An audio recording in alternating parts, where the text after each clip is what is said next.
everyone, ngasidi nga macha ama leizarure nga masa si thongaga chagena semba loira thum hape machu hape aduga tothoga horen thongnaba thamgrani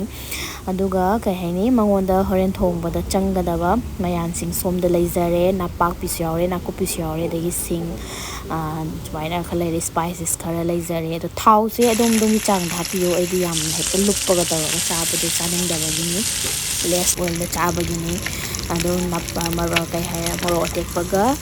maro ka kahalle adu lokhatle dagi maro ina pakpi na kupi ga smai to ngawe adu khara ama khae horen amu hakti haidana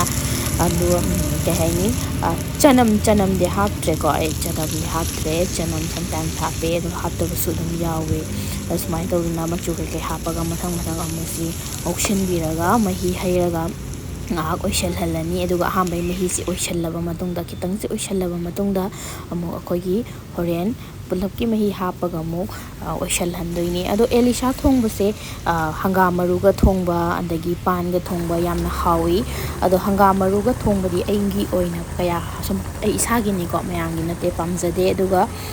panga thongba budi hawi ado chengum narin ga thongba da su yamna hawi ado elisha thongbase akogi icham cham da maitai imungi type da maitai amagi imung da chana banga ma tawraga thongbagi type da thongba style du neina thongjeise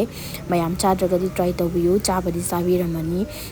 ado chengum naringa thongbudu ai photo da hapsaramge adudi hainingai leitana haokhre. Thank you everyone for watching my video. Bye bye.